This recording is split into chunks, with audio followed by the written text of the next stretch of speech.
Once there was a poor farmer named Samuel who lived in a small village. Every day he worked hard in his fields, but could barely feed his family. His clothes were torn no matter how much effort he put in. His house was falling apart, and his sucky. Samuel had only one precious thing. Children often went to bed hungry. People in the village looked down on him and called him Winnell in his life, a small silver coin that his grandfather had given him before he died. His grandfather had told him, "This coin will bring you good fortune one day, but only when you truly need it." Samuel kept this coin close to his heart and never spent it, even during the hardest times. One cold winter morning, Samuel woke up to find that his last bag of grain was empty. His wife looked at him with worried eyes and said, "Samuel, the children are hungry. We have nothing left to eat." Samuel's heart broke seeing his family suffering. He reached into his pocket to touch his grandfather's coin, hoping it would somehow give him strength. But coin was gone. Samuel Pan, when he reached into his pocket, peeked and searched everywhere. He looked under his bed, in his clothes. Around had lost the only valuable thing he owned to go to the village market, to be found. Tears filled his eyes as he realized it. Desperate and heartbroken, Samuel decided the house, but the coin was nowhere to villagers whispered and pointed at him as he the muddy streets. He kept looking down for food as he walked through passed by. At the market, Samuel approached, hoping to find his lost coin somewhere on the ground. The other, "My family is starving. Do you have any work for me?" I willed a kind-looking merchant and said, "Sir, do anything for just a small amount of food." The merchant looked at Samuel, his head. "I'm sorry's torn clothes and dirty hands and but I need workers who look present darker." Samuel sat on a bench near from shop to shop, but everyone rejected him. Some job. Samuel felt crushed. He winnable. "You don't seem fit for any people were rude." Others simply ignored him. As the day grew, the market found him, feeling completely hopeless. Dressed man, struggling to carry many heavied up, and approached him. "Sir," led exhausted. Without thinking twice, Samuel stood. While sitting there, he noticed a well bags. The man was sweating and looked gently and said, "Because everyone needs look tired." The man looked surprised. "But why would you help me? You don't even know me." Samuel's smile helps sometimes, and it costs nothing to be kind. "The man was me help you carry those bags." You touched by Samuel's words and allowed him to help. As they walked together, the man introduced most people only help when they expect something in return. Samuel replied, "My grandfather always told me that true wealth comes from the good one in this village has shown me such kindness," Marcus said. He himself as Marcus, a wealthy trader, from the he said these words. Samuel remembered his lost coin and felt asking for anything in return. Your heartness in our hearts, not from the coins in our pockets. As sad again. When they reached Marcus's destination to help manage my goods, Samuel cool that he said, "You have helped me without find. I want to offer you a job in." The trader was so impressed by Samuel's character next city. "I've been traveling for days, and know is pure, and that's rare to'd hardly believe what he was hearing. But my trading business, you would travel with me and no experience in trading, and I don't have said, experience can be learned, clothes can be bought, but a good heart like yours cannot be taught, sir. I'm just a poor farmer. I have proper clothes." Marcus smiled in an advance payment. "Take care of your gold coins," and added, "This is family tonight, and tomorrow we begin our journey together." That evening, as Samuel returned home with food and hope, he realized something incredible. By losing his grandfather's coin, he had found. That's what I value most. He handed Samuel a small bag owned suffering, had opened doors he never imagined possible, something much more valuable. His willingness to help others despite his. Samuel's wife could hardly believe her eyes when she saw the bag of gold coins. "How is this possible?"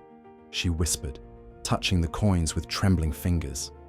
Their children gathered around, their eyes wide with wonder as Samuel told them about meeting Marcus and the job opportunity. But Samuel, his wife said with concern, what if this Marcus changes his mind? What if this is all just a dream? Samuel understood her fear. After years of struggle and disappointment, good fortune seemed too incredible to be real. That night, Samuel lay awake thinking about his grandfather's words. The old man had always said the coin would bring good fortune when he truly needed it. Now Samuel wondered if losing the coin was actually the blessing his grandfather had spoken about. Perhaps the real magic wasn't in keeping the coin, but in letting it go. The next morning, Marcus arrived at Samuel's house with a horse-drawn cart. He brought Samuel new clothes, proper boots, and even gifts for the children. A man who works with me must look the part, Marcus said with a smile. As Samuel changed into his new clothes, he felt like a completely different person. Before leaving the village, Samuel decided to visit the places where he had searched for his lost coin.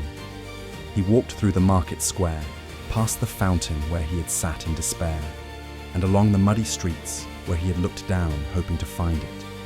But now, instead of sadness, he felt grateful. At each spot, villagers stared in amazement. The same people who had mocked him and called him unlucky now whispered among themselves. "Is that really Samuel?" they asked. "How did he get such fine clothes? Where is he going with that wealthy merchant?" Some of the same people who had refused to help him the day before now approached with forced smiles. "Samuel, my friend," one shopkeeper called out, "I didn't recognize you. You look so prosperous. If you ever need anything, please remember our friendship." Samuel nodded politely, but didn't stop walking. He had learned something important about people. When you have nothing, they look down on you. When you have something, they suddenly want to be your friend. But true friends, like Marcus, see your worth even when you have nothing to offer. As they prepared to leave the village, Marcus noticed Samuel looking back one last time. "Having second thoughts?" he asked. Samuel shook his head. "No, sir. I'm just thinking about how yesterday I was searching these same streets for a lost coin, feeling like the unluckiest man alive. Today, I'm leaving with you, feeling like the most fortunate person in the world."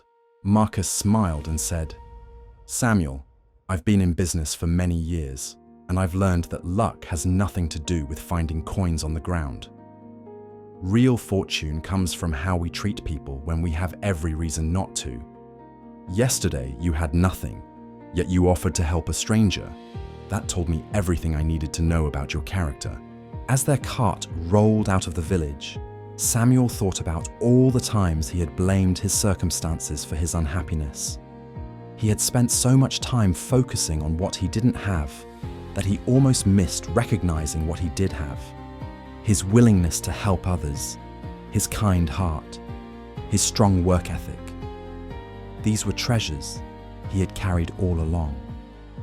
The other villagers watched from their windows as Samuel rode away with Marcus. Some felt ashamed of how they had treated him. Others wondered if they had missed their own opportunities by being too proud or too selfish to help when someone needed it. Samuel's story was just beginning, but already he understood that his grandfather's coin had fulfilled its promise in the most unexpected way. Samuel never found his lost silver coin, but he discovered something far more precious. His grandfather's words had come true in the most unexpected way. The coin didn't bring him fortune by staying in his pocket, but by disappearing when he needed it most.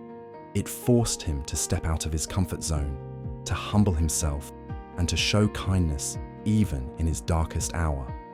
Sometimes the things we lose are exactly what we need to lose. Sometimes our greatest misfortunes become the doorways to our greatest blessings. Samuel thought he was unlucky, but his willingness to help others despite his own pain revealed the true treasure he carried within his heart. We often search for happiness in the wrong places, holding tightly to things we think will save us. But real wealth isn't found in what we keep, it's discovered in what we give. When we choose kindness over bitterness, hope over despair, and love over fear, we unlock doors we never knew existed. The next time life takes something precious from you, remember Samuel's story. Ask yourself not what you've lost, but what you might gain by keeping your heart open. Your greatest breakthrough might be waiting just beyond your greatest breakdown. If this story touched your heart, share it with someone who needs to hear it today. Sometimes the smallest act of kindness can change someone's entire life. Be patient, be grateful, and always keep moving forward.